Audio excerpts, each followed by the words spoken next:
to say, are you looking forward to Drake's new project? No. I forgot about you. Wait. Why not? For all the same reasons that for all the same reasons we love Kendrick. Kendrick makes us wait. Kendrick gives us something to look forward to. Kendrick, takes his time. So if he wouldn't have dropped Dark Lanes, you would be interested in this Loverboy tape? I just don't know what Drake has given us so much music that I don't know if he has another gear. You know what I'm saying? Like we know Kendrick has another gear. He shows us that with every project. Drake has given us so much. I don't know if he has another gear, so therefore I'm not looking forward to anything. I was going to say, are you looking forward to Drake's new project? Let me ask y'all a question. Are we still in the Drake era? Or is radio such a prehistoric form of medium? Is radio such a prehistoric form of media that it hasn't changed the temperature to what's actually going on out here in these streets? We in the little baby era. Definitely a little baby era, but I do think that people that really still love Drake, the thing that they still I don't care really, about the rest of this. Like, yeah, how do you feel about that? I heard that. I heard him say that. Are we still in the Drake era? First of all, what's the Drake era? The Drake era is where he's constantly number one, can do no wrong, he's bulletproof. There was a time when the rumor came out the first time that Drake got peed on. Did he punch him in the like you could do nothing. Like he was the Donald Trump of rap in the sense that anything he did or had happened to him, like there was no negative, period. Yeah. And anything he touched was platinum. Like again, like he was a stimulus package essentially. I'm assuming that that's the Drake era that Charlamagne is referring to. Is that over? I mean, you could ask Drake, and I'm sure if Drake doesn't live on a high horse and he is in tune with reality, he might say so himself. Would he care? I wouldn't care. At the end of the day, there's fanboys, and then you have your cult following. I believe Drake has a cult following. I believe Drake's music probably won't sell the way it is always sold forever, because that's impossible. You know what I mean? Look at The Simpsons. The Simpsons has been on the air for over 20 years. Do you think The Simpsons still garners the same attention when it comes on TV? I can't tell you the last time I watched The Simpsons. Doesn't mean that the show's any worse. It just means you lose a little bit of interest and you move on to other things. Doesn't mean I won't tune into The Simpsons and be like, oh, that's funny. It just means I've lost a little bit of interest in it. That's all. New stuff comes out. But still good. So I just feel like if I'm a Drake and we're out of the Drake era, I actually feel like the handcuffs are off a little bit. I feel a little bit more loose. I can move how I want to move on my own time. You know what I mean? Like the spotlight's off of me. You understand? Like, and I'll just say this last thing and I'll let you go. Like Jay-Z puts out music when he wants to put out music.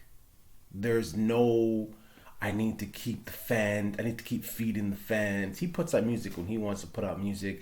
He makes the type of content he wants to make. There is zero pressure. He's in cruise control mode. And if I'm an artist who has worked tirelessly to feed the industry and feed the fans good music all the time, if I'm an artist who collaborates with other people and I have that pressure to be like, man, this has to go number one, it has to go number one, and then it does consecutively, but there's always that pressure that it has to go number one, and then finally I get to get out of that lane and just go in cruise control, and I just get to make the music I want to make and that I know my real fans will appreciate. I'm happy. I'm not even upset. Drake era done. Cool with that. I'll bow out gracefully. Because it had to come eventually. Even Charlamagne. There was a Charlamagne era, right? Charlamagne era is gone now too. What do you think? You could tell when you're passionate about something. I could definitely tell when you definitely feel you're strong about your opinion on something, and I like that. With the Drake era, as far as whether I think it's done or not, obviously you think it's done. You think it's over and it's fading. I don't think it's done. I think people are always quick to try to dismiss the people at the top because they feel like, because Drake hasn't dropped anything in a little bit, and you know what I'm saying, maybe he's fallen off. I guarantee you when he drops this Certified Lover Boy, all them things that you said are going to happen again. He's going to go #1. He's going to break records. He's going to break new Billboard records. Like, the man broke a whole bunch of Billboard records this year. So how can you tell me that his era is over? He's still crushing the game when it comes to numbers and all of these other artists. Charlamagne he's a hip hop head, man.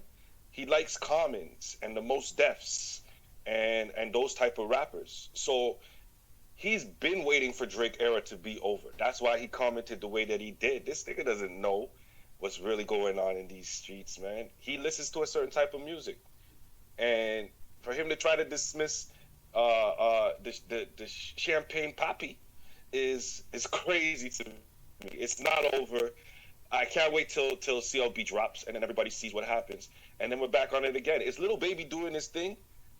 Absolutely, but DeMarcus Cousins let go recently on the internet that Drake, because of his musical genius, apparently has a track with Lil Baby on his new album that's coming out. Mm-hmm. So, boom. You got to move strategically in this game, man. When you're not putting out your own music, what does he do? He finds other artists and he hops on there. He hopped on this other kid, Young Bleu or Young Blue. I don't know how to say his name, but it's a wicked song. I'm gonna send it to you. No joke, it's a wicked song. But he hopped on that track, killed the verse. That song went off. That artist was a new artist that blew up. And the artist is signed to Meek Mill's label, Dream Chasers. So let's put the bullshit aside. Let's make this money. When you have that mentality, it's game over. Yeah, and just to be clear, I don't think I said that the Drake era, or maybe I did. But the point is, yeah, because you were talking about how comfortable you would be with it being over. Yeah. What I was saying is, I wouldn't be upset. I wouldn't be mad if it was over. I would just be like, all right, cool, pressure off. I could just move now. You're lacking that competitive bone that all of these rappers at the top of the game have in their system. None of them are thinking like you're thinking. Eventually you gracefully bow out. There was a time. There's no gracefully bow out. You're forced to bow out. Jay-Z didn't get to choose when he. Jay-Z gracefully. Didn't get to choose when he fell out. Jay-Z gracefully even when he said bowed he retired, out. He didn't. He retired. No. He saw what was coming to an end. But Jay-Z never retired. What are you talking about? But he said it himself. I'm retiring after the Black Album. That was the whole statement. That was the whole purpose of the Black Album. Jay-Z retired twice. But what I'm saying to you is... He came back. Yeah, but that's what I'm saying. He's not retired. How could he be back and be retired? Jay-Z moves at his... Jay-Z's like a senior citizen. Well, yeah, he is, isn't he? Well, not senior citizen, but he old. But the point that I'm trying to make is he moves on his own time. What's wrong with that? You know what I'm saying? He doesn't have... Bro, when you're a superstar, you know how much pressure... I couldn't speak from experience, but I could imagine how much pressure that is to constantly be going #1. You have your own mouth to feed. You have a staff to feed. Like, you are the breadwinner for a lot of people. That's a lot of pressure. Especially endorsement deals. Your products got to sell, because that's a lot of pressure. So to be able to do that for years and years and years, and then be like, all right, cool, I'm starting to fizzle a little bit, and then to be able to go out of this high-paced lane into cruise control lane, where you could just kind of move how you want to move, I wouldn't be mad at that. And every single artist, Drake included, will get there. You cannot be number one forever. It's just not how it works. I agree. They will. They will. I agree with you. Obviously, they will get there. Nothing stays at the top forever. That's just the way things work. But what I'm saying is, they're not. There's no gracefully bowing out. Nobody's happy about that. Everybody still wants to be at the top of their game. Jay-Z wasn't happy that he started to not be seen as the top of the game when Lil Wayne took over. That's what you can think. You can think that all you want. I'm telling you right now that these rappers' mentality is to crush people. I don't understand why it wouldn't be okay to pass the torch. Because it's the lifestyle that you're living. It's like you're a sports athlete. You want to be the best, and you want to be the best for as long as you want to be the best. You know what I'm saying? You don't want to give that up when you don't have that option. LeBron James works as hard as he does to this very day because he still wants to be the best. He could have gracefully bowed out. Yeah, but at some point you're gonna want to retire. Drake, I guess, and that's on his own accord. There's a difference when you can make the choice of when you choose to fade versus somebody coming in and just taking that spot from you. These guys at the top of the game will never allow somebody or never want somebody to be able to come in and take their spot without them being ready to give it to them. That's all I'm saying. That's why we have the Jordan-LeBron debate. Jordan's not ready to give that up. It's clear who the GOAT is. This is totally separate, but it's a valid point to what we're talking about. It's clear who the greatest basketball player is of all time.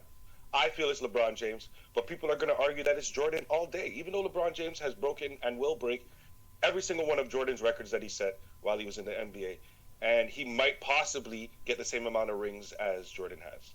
So, well, let me know what you guys think. Viewing public, do you believe that we're still in the Drake era? I think it's possible. We can see what Certified Lover Boy does, but I also don't think Popstar Grease. I also don't think it's a bad thing if we're not. Let me know what you guys think. Are you looking forward to that album? Don't forget to leave it in the comments, like, and subscribe. Moving along. All right, you guys, we put out new videos every single morning at 10 a.m. Yes, make sure you like and subscribe. Check out these videos right here and subscribe right down here. We're trying to get to at least 100 followers. We're not far, man. Subscribe.